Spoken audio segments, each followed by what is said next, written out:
ಪ್ರಗತಿ ಹೇಳಿದಾಗೆ ಒಂದು 6 ತಿಂಗಳು 3 ತಿಂಗಳು ಒಂದೊಂದು ಪ್ರೆಸ್ ಮೀಟ್ ನಡೀತಾ ಇತ್ತು. ಒಂಥರ ಟಚ್ ಹೋದಂಗೆ ಆಗ್ಬಿಟ್ಟಿದೆ.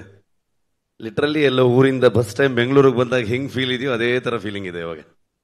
ಇಲ್ಲಿ ಬಂದ್ರೆ ಎಲ್ಲ ಸರ್ಕಲ್ ಒಂದೇ ತರ ಕಾಣಿಸಕ್ ಶುರು ಆಗಿದೆ. ಎಲ್ಲೂ ಹೋಗಕ್ಕೂ ಆಗ್ತಿಲ್ಲ. ಬಂದ್ರೆ ಅಜಿನಿ ಸ್ಟುಡಿಯೋ ಮನೆಗೂ ಹೋಗ್ಲಿಲ್ಲ. ಸೊ 3 ವರ್ಷ ಅಲ್ಲ, ಪಂಚವಾರ್ಷಿಕ ಯೋಜನೆ 5 ವರ್ಷದ ಜರ್ನಿಲಿ ಲಿಟ್ರಲಿ ಥ್ಯಾಂಕ್ಸ್ ಹೇಳಕ್ ಶುರು ಮಾಡಿದ್ರೆ ಅದಕ್ಕೆ ಕೆಲವಷ್ಟು ದಿನ ಬೇಕು ಅಂತ ಅನ್ಕೊಳ್ತೀನಿ ನಾನು. ಅಂತ ದೊಡ್ಡ ಜರ್ನಿ ಮೋಸ್ಟ್ಲಿ ಈ ಸಿನಿಮಾ ಕಂಪ್ಲೀಟ್ ಮಾಡಕ್ ಆಗ್ತಿರ್ಲಿಲ್ಲ. ಅಷ್ಟೊಂದು ಅಡೆತಡೆಗಳು ನನಗೆ ತುಂಬಾ ಸ್ಟ್ರೆಂತ್ ಆಗಿ ನನ್ನನ್ನು ಹಿಂದೆ ಮೋಸ್ಟ್ಲಿ ಒಂದು ಎಕ್ಸಾಂಪಲ್ ಒಂದಷ್ಟು ಶೀಟ್ ಇರುತ್ತಲ್ವ, ಎಕ್ಸ್ಟ್ರಾ ಶೀಟ್ಗಳಿತ್ತಲ್ಲ, ಆ ಶೀಟಲ್ಲೆಲ್ಲ ಬರ್ಕೊಂಡ್ರು ಸಾಲಲ್ಲ ಅನ್ಸುತ್ತೆ. ಅಷ್ಟು ಹರಕೆ ಹೊತ್ತಿರ್ಬೋದು ಮೋಸ್ಟ್ಲಿ ಪ್ರಗತಿ. ಅಷ್ಟು ನನಗೆ ಎವ್ರಿ ಡೇ ನಾನು ಶೂಟಿಂಗ್ ಹೊರಟ್ರೆ ಇಲ್ಲಿ ಕೂತ್ಕೊಂಡು ಪ್ರೇ ಮಾಡ್ತಾ ಇದ್ಲ ಅವಳು. ಸೊ ಸ್ಪಾಟಲ್ಲಿ ಇದ್ರೂ ಅದೇನೆ. ಕೆಲವು ಸಲ ಸಮ್ ರಿಸ್ಕಿ ಸೀಕ್ವೆನ್ಸ್ ಇದ್ರೆ ಅವಳಿಗೆ ಏನಾದರೂ ಮಾಡಿ ಯಾಮಾರಿಸಿ ಬರಕ್ ಬಿಡ್ತಿರ್ಲಿಲ್ಲ. ಇಲ್ಲ ನೀನು ಸ್ವಲ್ಪ ಲೇಟಾಗಿ ಬಾ ಹಂಗೆ ಅಂತ ಅನ್ಕೊಂಡು, ಬಿಕಾಸ್ ಅಲ್ಲಿ ನೋಡಿ ಇನ್ನಿಷ್ಟು ಟೆನ್ಷನ್ ಆಗ್ತಾಳೆ ಅಂತ ಎಷ್ಟೋ ದಿನಗಳು. ಸೊ ಈ ಬೆಂಗಳೂರಿಗೆ ಬಂದೆ ನಾನು ಇವಾಗ ಒಂದು 15 ದಿವಸ ಈಚೆಗೆ ಬಂದಿದ್ದು. ಅಲ್ಲಿವರೆಗೆ ಬೇರೆ ಬೇರೆ ಕುಂದಾಪುರದಲ್ಲೇ ಪೋಸ್ಟ್ ಪ್ರೊಡಕ್ಷನ್ ಮಾಡ್ತಾ ಇದ್ವಿ. ಬಂದ ಮೇಲೆ ಸುಮಾರು ಕೆಲವೊಂದಷ್ಟು ಜನರು ಗೊತ್ತಾಯ್ತು. ಫೋನ್ ಮಾಡಿ ಹೇಗಿದ್ದೀರಾ ಅಂತ ಕೇಳಿದ್ರು. ಅದೊಂದು ಮಾತ್ರ ಕೇಳಬೇಡಿ ಅಂತಂದೆ ನಾನು. ಇನ್ನೊಂದ್ಸಲ ಹೇಗಿದ್ದೀರಾ ಕೇಳಿದ್ರೆ ಹತ್ತೆ ಬಿಡ್ತೀಸಿದ ಅಂತ. ಸೊ ಆ ಥರದ ಒಂದು ಇಮೋಷನಲ್ ಜರ್ನಿನೂ ಕೂಡ ಹೌದು ನಮಗೆ. ಎಲ್ಲರೂ ಹೇಳ್ತಾ ಇದ್ರು, ನಿಮ್ಮಿಂದ ಹಿಡಿದು ಇಲ್ಲಿ ಪ್ರತಿಯೊಬ್ಬರು ನನ್ನ ಹೆಸರನ್ನು ಹೇಳ್ತಾ ಇದ್ರು, ನನ್ನಿಂದ ಅಂತ ಹೇಳ್ತಾ ಇದ್ರು. ಖಂಡಿತವಾಗ್ಲೂ ಅಲ್ಲ. ಇದು ಇಡೀ ತಂಡ ನನಗೆ ಲಿಟ್ರಲಿ ಶೋಲ್ಡರ್ ಆಗಿ, ಪಿಲ್ಲರ್ಸ್ಗಳಾಗಿ. ನನ್ನ ಮಕ್ಕಳನ್ನ ನೋಡೋಕ್ಕೂ ನನ್ನ ಹತ್ರ ಟೈಮ್ ಇಲ್ಲ, ಅವರು ಸ್ಕೂಲ್ಗೆ ಹೋಗೋದು ನೋಡೋದಕ್ಕೂ ಟೈಮ್ ಇಲ್ಲ. 5 ವರ್ಷದಿಂದ ಸಿನಿಮಾ ಮಾಡ್ತಾನೆ ಇದ್ದೀನಿ. ಆ ಎಲ್ಲ ಜವಾಬ್ದಾರಿಯನ್ನ ಲಿಟ್ರಲಿ ನನ್ನ ಹಿಂದೆ ಒಂದು ಶಕ್ತಿಯಾಗಿ ಪ್ರಗತಿ ನೋಡ್ಕೊಂಡು ಹೋಗ್ತಾ ಇದ್ಲು. ಈ ಕಡೆ ಸ್ಪಾಟ್ಗೂ ಬರ್ತಾ ಇದ್ಲು, ಕೆಲಸನೂ ಮಾಡ್ತಾ ಇದ್ಲು. ನನ್ನ ರೈಟರ್ಸ್ಗಳು ಅವ್ರ ಫ್ಯಾಮಿಲಿ ಎಲ್ಲವನ್ನ ಬಿಟ್ಟು ಬಂದು ನನ್ನ ಜೊತೆಗೆ 5 ವರ್ಷದಿಂದ ತಿರುಗ್ತಾನೆ ಇದ್ದಾರೆ. ನನ್ನ DOP ಇವತ್ತು ಅವನು, ನಾನು ಇಲ್ಲಿದ್ದೀನಿ ಅಂತಂದ್ರೆ ಅದಕ್ಕೆ ರೀಸನ್ ಇವತ್ತು ಅವನು ಎಲ್ಲೋ ಕೆಲಸ ಮಾಡ್ತಾ ಇದ್ದಾನೆ. ಹಾಗಾಗಿ ಅವನ ಲಿಟ್ರಲಿ ನನ್ನ ಒಂದು ಶೋಲ್ಡರ್ ಅವನು. ಇವರೆಲ್ಲರೂ ಪಿಲ್ಲರ್ಸ್ಗಳೇ. ವಿನೀಶ್ ಬೆಂಗ್ಲಾನ್ ಅಂತ ಈ ಸಿನಿಮಾದ ಪ್ರೊಡಕ್ಷನ್ ಡಿಸೈನರು. ಇವತ್ತು ಧರಣಿ ಇದ್ದಾನೆ. ನಮ್ಮ ಇಡೀ ತಂಡ ತುಂಬಾ ದೊಡ್ಡ ತಂಡ ಅದು. ನನ್ನ ಡೈರೆಕ್ಷನ್ ಟೀಮು, ಆರ್ಟಿಸ್ಟ್ಗಳಾಗ್ಬೋದು, ಊರವರಿಂದ ಹಿಡ್ಕೊಂಡು ಮುದೂರ್ ಆಗ್ಬೋದು, ಕೆರಾಡಿ ಆಗ್ಬೋದು, ಕುಂದಾಪುರ ಆಗ್ಬೋದು, ಆ ಸುತ್ತಮುತ್ತ ಎಲ್ಲ ಪ್ರದೇಶ, ಫಾರೆಸ್ಟ್ ಡಿಪಾರ್ಟ್ಮೆಂಟ್ ಅವರು, ಯಾರಿಗೆಲ್ಲ ಥ್ಯಾಂಕ್ಸ್ ಹೇಳೋದು, ಯಾರಿಗೆಲ್ಲ ಬಿಡೋದು. ಫಾರೆಸ್ಟ್ ಮಿನಿಸ್ಟ್ರಿಂದ ಹಿಡಿದು ಪ್ರತಿಯೊಬ್ಬರು ನಮ್ಗೆ ಹೆಲ್ಪ್ ಮಾಡಿದವ್ರೆ. ಅವರೆಲ್ಲರ ಕಾಂಟ್ರಿಬ್ಯೂಷನ್ ಇಂದ ಇವತ್ತು ಈ ಸಿನಿಮಾ ಮೂಡ್ ಬಂದಿದೆ. ಖಂಡಿತವಾಗ್ಲೂ ನಾನು ಒಬ್ಬನಿಂದಲ್ಲ. ಒಬ್ಬ ಒಂದು ಕಥೆಯನ್ನು ತಗೊಂಡು ಬಂದಾಗ, ಒಂದು ಯೋಚನೆಯನ್ನು ತಗೊಂಡು ಬಂದಾಗ ಅದನ್ನ ಹೇಗೆಲ್ಲ ಚಂದ ಕಾಣಿಸ್ಬೋದು. ಒಬ್ಬ ಕೋ ರೈಟರ್ ಅದನ್ನ ಎಷ್ಟು ಚಂದವಾಗಿ ಅದನ್ನ ಬರಿತಾ ಹೋಗ್ಬೋದು, ಅದ್ರ ಜೊತೆಗೆ ಅದನ್ನ ಆಡ್ ಮಾಡ್ತಾ ಹೋಗ್ಬೋದು, ಇನ್ನು ಬ್ಯೂಟಿಫುಲ್ ಮಾಡ್ತಾ ಹೋಗ್ಬೋದು. ಒಬ್ಬ ಸಿನಿಮಾಟೋಗ್ರಫರ್ ಅದನ್ನ ನಾನು ಕಂಡಿರುವಂತ ಒಂದು ವಿಷನ್ನ ಅವನು ಎಷ್ಟು ಚಂದವಾಗಿ ತೋರಿಸಿದಾನಂತ ನಾನೇನು ಮಾತಾಡೋದು ಬೇಕಾಗಿಲ್ಲ. ಎಲ್ಲ ವಿಜುವಲ್ಸ್ಗಳು ಹೇಳ್ತಾ ಇದೆ ಇವತ್ತು. ಅದಕ್ಕೆ ಏನ್ ಕೇಳುತ್ತೆ, ಎಷ್ಟು ಬಜೆಟ್ ಅಲ್ಲಿ ಮಾಡ್ತೀವಿ, ಆ ಲೆಕ್ಕಾಚಾರ ಏನು, ಇದನ್ನ ಯಾವತ್ತೂ ಕೇಳಲೇ ಇಲ್ಲ ವಿಜಯಣ್ಣ. ಕತೆ ಮೇಲೆ ನಂಬಿಕೆ, ನನ್ನ ಮೇಲೆ ನಂಬಿಕೆ, ನನ್ನ ಇಡೀ ತಂಡದ ಮೇಲೆ ನಂಬಿಕೆ. ನಾವ್ಯಾರು ಇವತ್ತು 3 ತಿಂಗಳಾಯ್ತು ನಾವ್ಯಾರು ಕರೆಕ್ಟಾಗಿ ಮಲಗದೆ.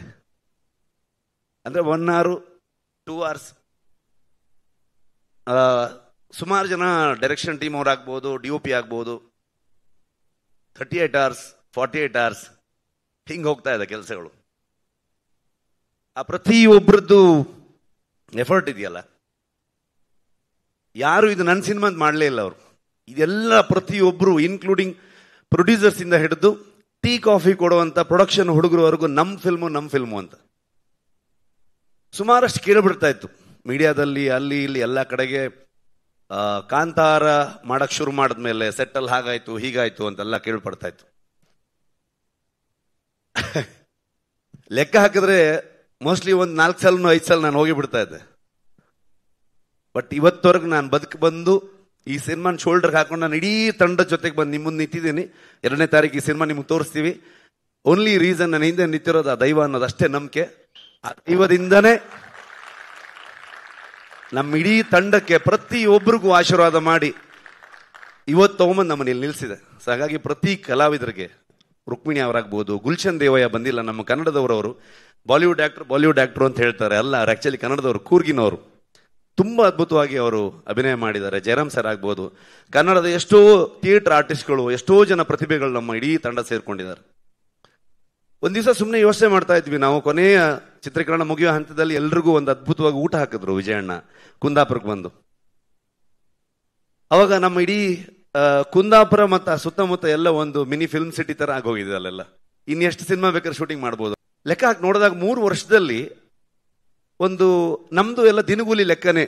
ಒಂದು ಲೆಕ್ಕಕ್ಕೆ ನೋಡಕ್ ಹೋದ್ರೆ ಅದನ್ನ ಲೆಕ್ಕ ಮಾಡಿದ್ರೆ, ಒಂದು ಮ್ಯಾನರ್ಸ್ ಅಂತ ಲೆಕ್ಕ ಮಾಡಿದ್ರೆ ಲಿಟ್ರಲಿ ಒಂದು 4.5 ಲಕ್ಷ ಮ್ಯಾನರ್ಸ್ಗೆ ಊಟ ಹಾಕಿದ್ದಾರೆ ಹೊಂಬಾಳೆ ಸಂಸ್ಥೆ ಈ ಸಿನಿಮಾದಿಂದ.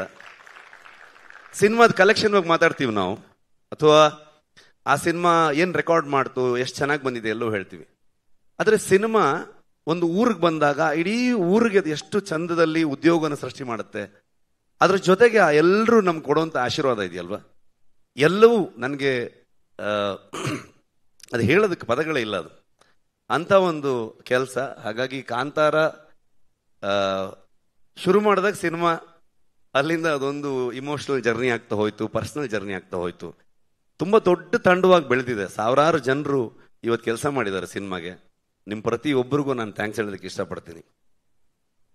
ಟ್ರೈಲರ್ ಬಿಡುಗಡೆ ಬಂದಾಗ, ಕಾಂತಾರ ಫಸ್ಟ್ ರಿಲೀಸ್ ಆದಾಗಲೂ ಕೂಡ ಎಲ್ಲರೂ ಕೇಳಿದಾಗ ನಾನು ಹೇಳಿದ್ದು ಒಂದೇ ಒಂದು ಮಾತು, ಇದು ಇಷ್ಟು ದೊಡ್ಡದು ಆಗೋದಕ್ಕೆ, ಇವತ್ತು ಇಷ್ಟು ದೊಡ್ಡ ಬಜೆಟಲ್ಲಿ ಸಿನಿಮಾ ಆಗ್ಬೋದು, ಎಲ್ಲವನ್ನ ಸುಮಾರು ಜನ ಮಾತಾಡ್ತಾರೆ, ಇಷ್ಟು ದೊಡ್ಡ ಸ್ಕೇಲು ಅದು ಇದೆಲ್ಲ ಅಂತ ಅಂದ್ಕೊಂಡು, ವಿಶ್ವ ಮನ್ನಣೆ ಇವೆಲ್ಲವೂ ಇರ್ಬೋದು. ಅದೆಲ್ಲದಕ್ಕೂ ಕಾರಣ ಆಗಿರೋದು, ಮೂಲ ಕಾರಣ ಕನ್ನಡಿಗರು, ಕನ್ನಡದ ಮಾಧ್ಯಮದವರು. ನೀವು ಅದನ್ನು ಇಷ್ಟು ದೊಡ್ಡ ಮಟ್ಟಕ್ಕೆ ತಗೊಂಡು ಹೋಗಿ ಅದನ್ನು ಅಂತಾರಾಷ್ಟ್ರೀಯ ಮಟ್ಟಕ್ಕೆ ಅಥವಾ ರಾಷ್ಟ್ರೀಯ ಮಟ್ಟಕ್ಕೆ ಅದನ್ನು ಪರಿಚಯಿಸಿ ಬೆಳೆಸಿ, ಇವತ್ತು ನಮಗೆ ನಿಜವಾಗ್ಲೂ ನಿಮ್ಮಿಂದ ಇವತ್ತು ಕಾಂತಾರ ಚಾಪ್ಟರ್ 1 ಆಗಿದೆ, ಇಷ್ಟು ದೊಡ್ಡ ಸಿನಿಮಾಗೆ ಹೊರ ಬಂದಿದೆ. ಅದು ಹೇಗೆ ಬಂದಿದೆ, ಅದು ಅಷ್ಟು ಎಕ್ಸ್ಟ್ರಾರ್ಡಿನರಿ ಇದು ಅದು ಅಂತಲ್ಲ ನಾನೇನು ಹೇಳಕ್ ಹೋಗಲ್ಲ. ಯಾಕಂದ್ರೆ ನಾವು ಇವತ್ತೇನಾಗಿದೆ, ಒಂದು ಸಿನಿಮಾ ಬಗ್ಗೆ ನಾವೇ ಜಾಸ್ತಿ ಮಾತಾಡ್ತೀವಿ.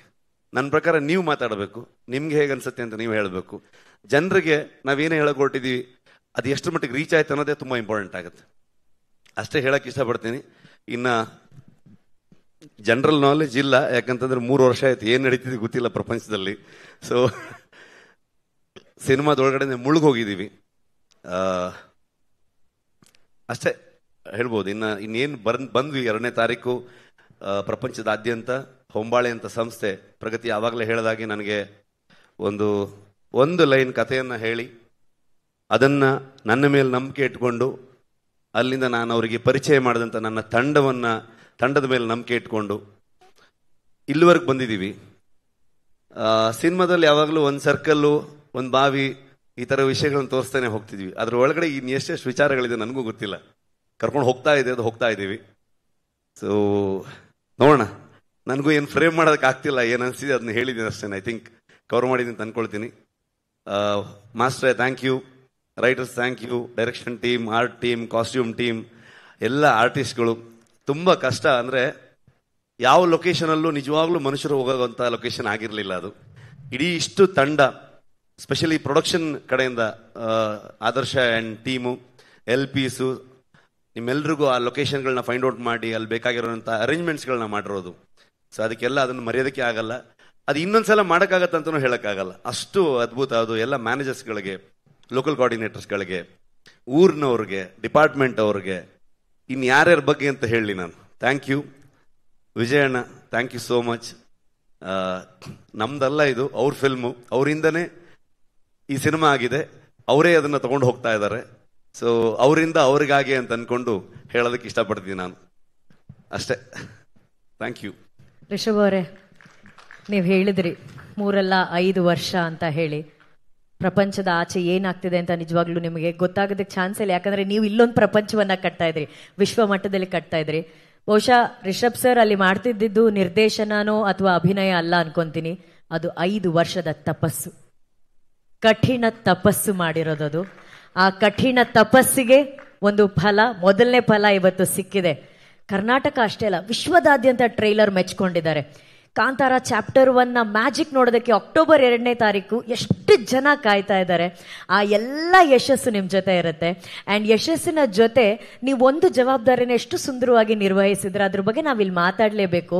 ರಿಷಬ್ ಸರ್, ಎಷ್ಟೋ ಇತ್ತೀಚೆಗೆ ಪ್ಯಾನ್ ಇಂಡಿಯಾ ಸಿನಿಮಾಗಳು ಆಗ್ತಾ ಇದೆ, ಓಕೆನಾ? ಸೊ ಪ್ಯಾನ್ ಇಂಡಿಯಾ ಸಿನಿಮಾ ಅಂತ ಒಂದು ಮಾಡಿದಾಗ ಆ ಸಿನಿಮಾ ಅಥವಾ ಸಿನಿಮಾ ತಂಡದವರು ಆ ರಾಜ್ಯದ ಮೇನ್ ಕಮರ್ಷಿಯಲ್ ಫೇಸಸ್ ಯಾರಿರ್ತಾರೆ, ನಾಯಕ ಅಥವಾ ನಾಯಕಿ, ಆರ್ಟಿಸ್ಟ್ಗಳನ್ನ ಆಯ್ಕೆ ಮಾಡಿಕೊಂಡು ಆ ರಾಜ್ಯದಲ್ಲಿ ಸಿನಿಮಾ ಸೆಲ್ ಮಾಡೋದಕ್ಕೆ ಅವ್ರು ಕಾಸ್ಟ್ ಮಾಡ್ಕೋತಾರೆ. ಆದರೆ ರಿಷಬ್ ಶೆಟ್ಟಿ ಅವರ ನಿರ್ದೇಶನದಲ್ಲಿ, ಹೊಂಬಾಳೆ ಅವರ ನಿರ್ಮಾಣದಲ್ಲಿ ಇದು ನಮ್ಮ ಮಣ್ಣಿನ ಕಥೆ ಅನ್ಬಿಟ್ಟು ನೀವು ಹೇಳ್ದಾಗೆ ಗುಲ್ಶನ್ ಅವರು ನಮ್ಮ ಕರ್ನಾಟಕದವರು, ಅವರನ್ನ ಕಾಸ್ಟ್ ಮಾಡಿದ್ರೆ. ನೀವು ಯಾವ ದೊಡ್ಡ ಫೇಸಸ್ ಅನ್ನು ಕೂಡ ನೀವು ಆಯ್ಕೆ ಮಾಡಿಲ್ಲ. ನೀವು ಆಯ್ಕೆ ಮಾಡಿದ್ದು ಕೇವಲ best technician, best actors and most of the ಎಲ್ಲ ನಮ್ಮ ಕನ್ನಡದವರೇ. ಸೊ ಆ ಹಿರಿಮೆ ಬಗ್ಗೆ ನಿಮಗೆ ಎಷ್ಟು ಗೌರವ ಇದೆ, ಎಷ್ಟು ಹೆಮ್ಮೆ ಇದೆ ಹೇಳಿ ರಿಷಬ್ ಸರ್. ಅಂದ್ರೆ ನಾವು ಖಂಡಿತವಾಗ್ಲೂ ಮೊದಲ ಭಾಗ ಮಾಡಿದಾಗ ಅದು ಪ್ಯೂರ್ ಕನ್ನಡ ಸಿನಿಮಾ ಆಗಿತ್ತು. ಎರಡನೇದು ಮಾಡಕ್ ಹೊರಟಾಗ ಕನ್ನಡಿಗರೇ ಅದನ್ನ ಪ್ಯಾನ್ ಇಂಡಿಯಾ ಮಾಡಿದ್ರು. ಸೊ ಅವರೇ ಈ ತರ ಏನೋ ಮಾಡ್ಬೇಕು, ನೀವು ಪ್ಯಾನ್ ಇಂಡಿಯಾ ಎಲ್ಲ ಹೋಗ್ಬೇಕಂತ ನಮ್ಮನ್ನ ಪುಷ್ ಮಾಡಿ ಕಳಿಸಿದ್ದೆ ಕನ್ನಡಿಗರು. ಅದನ್ನ ಮಾಡಕ್ ಹೊರಟಾಗ ಜನರಲಿ ಒಂದು ಥಾಟ್ ಬರುತ್ತೆ, ಫಿಲ್ಮ್ ಮೇಕರ್ಸ್ಗಳಾಗ್ಬೋದು, ಪ್ರೊಡಕ್ಷನ್ ಹೌಸ್ಗಾಗ್ಬೋದು. ಸೊ ಈ ತರ ಕಲಾವಿದರುಗಳು ಇರಬೇಕು, ಈ ತರ ಟೆಕ್ನಿಷಿಯನ್ಸ್ಗಳು ಇರಬೇಕು ಅನ್ನೋದು. ಬಟ್ ನಾನು ಯಾವತ್ತು ಏನ್ ನಂಬ್ತೀನಿ ಅಂತಂದ್ರೆ, ಆವತ್ತು ಕಾಂತಾರ ಮಾಡಿದಾಗ ಆ ಥರದ್ದು ಯಾವುದೂ ಇರಲೇ ಇಲ್ಲ. ಆ ಕಾಂತಾರವನ್ನು ಇಷ್ಟು ದೊಡ್ಡ ಮಟ್ಟಕ್ಕೆ ತಗೊಂಡೋಗಿರೋದು ಇದೇ ಜನರು. ಸೊ ಹಾಗಾಗಿ ಆ ಕತೆ ಏನು ಕೇಳುತ್ತೆ, ಅದನ್ನ ಯಾರನ್ನ ಆಯ್ಕೆ ಮಾಡುತ್ತೆ, ಅವ್ರಿಗೆ ಅವಕಾಶ ಕೊಟ್ಟರೆ ಅಥವಾ ಅವರ ಅಸೋಸಿಯೇಷನ್ ಇಂದ ಅದು ಸಿನಿಮಾಗೆ ಇನ್ನೂ ದೊಡ್ಡ ಕಾಂಟ್ರಿಬ್ಯೂಷನ್ ಆಗತ್ತೆ ಅಂತ ನಾನು ನಂಬ್ತೀನಿ ನಾನು.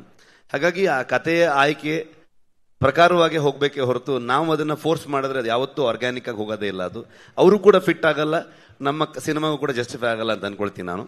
ಮತ್ತೆ ನಮ್ಮಲ್ಲಿ ಎಲ್ಲ ರಾಜ್ಯದವರು ಬಂದು ಕೆಲಸ ಮಾಡಿದ್ದಾರೆ. ಅಂದ್ರೆ ನಿಜವಾಗ್ಲೂ ನಮಗೆ ಟೆಕ್ನಿಷಿಯನ್ಗಳು ಕೊರತೆ ಆಗುವಷ್ಟು ಜನರು ಬೇಕಿತ್ತು ನಮಗೆ ಇಡೀ ಸಿನಿಮಾ ಶೂಟ್ ಮಾಡಬೇಕಾದ್ರೆ. ಆರ್ಟ್ ಡಿಪಾರ್ಟ್ಮೆಂಟ್ಗೆ ಲಿಟ್ರಲಿ ಒಂದು 600-700 ಜನ ಎವ್ರಿ ಡೇ ವರ್ಕ್ ಮಾಡ್ತಾ ಇದ್ರು ಅಲ್ಲಿ ಆ ಎಲ್ಲ ಸೆಟ್ಗಳನ್ನ ಹಾಕ್ಬೇಕಾದ್ರೆ. ಸೊ ಹಂಗಾಗಿ ಎಲ್ಲ ರಾಜ್ಯದಿಂದ ಬಂದಿದ್ರು ಸಿನಿಮಾ ವರ್ಕರ್ಸ್ಗಳೆಲ್ಲರೂ. ಸೊ ಅದೇ ರೀತಿ ನಮ್ಮ ಲೋಕಲ್ ಟ್ಯಾಲೆಂಟ್ಗಳು ಹೇಳುತ್ತಿರೋದೇ ನಾವು ನಮ್ಮ ಮಣ್ಣಿನ ಕಥೆಯನ್ನ, ನಮ್ಮ ಮನುಷ್ಯ ಮತ್ತು ಪ್ರಕೃತಿಯ ಸಂಘರ್ಷವನ್ನೇ ಹೇಳ್ತಾ ಇರುವಂಥದ್ದು.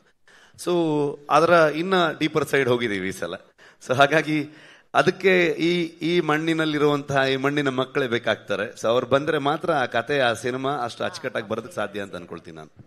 And final question Rishab sir, ನೀವು ಹೇಳಿದ್ರಿ ಮಾತಾಡ್ಬೇಕಾದ್ರೆ ಇವತ್ತು ನನ್ನಿಂದ ಹಿಡಿದು ಪ್ರಗತಿ ಎಲ್ಲರೂ ರಿಷಬ್ ಅವರು ಅಂತ ಹೇಳ್ತಿದ್ರು. ಈ ವೇದಿಕೆಯಲ್ಲಿ ನಿಂತಿರುವಂತಹ ಕಾಂತಾರದ ನಿರ್ದೇಶಕರಾದಂಥ ರಿಷಬ್ ಶೆಟ್ಟಿಗೆ 5 ವರ್ಷ ತಪಸ್ ಮಾಡಿದಂಥ ನಿಮ್ಮೊಳಗಿರುವಂಥ ರಿಷಬ್ ಬಗ್ಗೆ ಏನು ಹೇಳಕ್ ಇಷ್ಟಪಡ್ತೀರಾ? ನನ್ಗೇನು ಮಾತೇ ಇಲ್ಲ. ಅಂದ್ರೆ ನಾನು ಬರ್ತಾ ಪ್ರಗತಿ ಹತ್ರ ಮಾತಾಡ್ತಿದ್ದೆ, ನನ್ಗೇನು ಆಡಿಯೋ ಬರ್ತಾ ಇಲ್ವಾ? ಇವಾಗ ಕೇಳಿಸ್ತಾ ಇದೆಯಾ? ಒಳಗಡೆಗೆ ಅಷ್ಟಿಲ್ಲ ವಾಯ್ಸು. ಹಳೆ ರಿಷಬ್ ಶೆಟ್ಟಿ ಅಲ್ಲ ಇವಾಗ ನಾನು.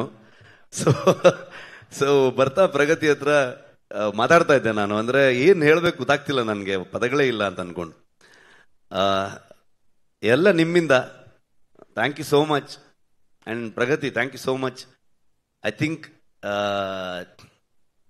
ತುಂಬಾ ಪವರ್ಫುಲ್ ಆಗಿ ತುಂಬಾ ಸ್ಟ್ರಾಂಗ್ ಆಗಿ ಇರ್ತೀನಿ ನಾನು. ಬಟ್ ಈ ಸಲ ಆಗ್ಲಿಲ್ಲ ನನ್ನ ಕೈಲಿ. ಸೊ ನಿಮ್ದೆಲ್ಲ, ನೀನು, ಅರವಿಂದ, ಅನಿ, ಗುರು, ನನ್ನ ಇಡೀ ಟೀಮು, ವಿಜಯಣ್ಣ ಯಾವಾಗಲೂ ನನಗೆ ಲಿಟ್ರಲಿ ಒಂದು ಅಣ್ಣನ ತರ ಆರಾಮಾಗಿ ಹೋಗಿ ಆಗತ್ತೆ ಅಷ್ಟು ವಿಚಾರಗಳಿತ್ತು ನಮಗೆ. ಸೊ ಹಾಗಾಗಿ ಪದಗಳಿಲ್ಲ. ಇನ್ ಜಾಸ್ತಿ ಕೇಳ್ಬಿಟ್ರೆ ಮತ್ತೆ ಬೇರೆ ತರ ಆಗುತ್ತೆ. Thank you so much. ಕಳೆದ ಬಾರಿ ಸಿನಿಮಾ ಸ್ಟಾರ್ಟಿಂಗ್ ಬಂದಾಗ ನಾನು ಹೇಳಿದ್ದೀನಿ, ನೀವೆಲ್ಲ ಹೆಮ್ಮೆ ಪಡುವಂತ ಸಿನಿಮಾ ಆಗತ್ತೆ ಅಂತ, ಕಾಂತಾರ 1ಗೆ. ಐ ಥಿಂಕ್ ಇದು ನೀವು ನಮ್ಗೆ ಮತ್ತೆ ಬೆನ್ ತಡ್ತೀರಾ, ನಮ್ಮನ್ನು ಪ್ರೌಡ್ ಆಗಿ ನೋಡ್ತೀರಾ ನೀವು ಅಂತ ನಂಬಿದ್ದೀನಿ ನಾನು. ಅಷ್ಟು ಹೇಳ್ಬೋದು ನಾನು. Thank you so much. Thank you Rishab sir. ಅವ್ರು ಹೇಳಿದಾಗೆ ಇನ್ನು ಜಾಸ್ತಿ ಮಾತಾಡಿದ್ರೆ ಅವ್ರು ಆಲ್ರೆಡಿ ಭಾವುಕರಾಗಿದ್ದಾರೆ.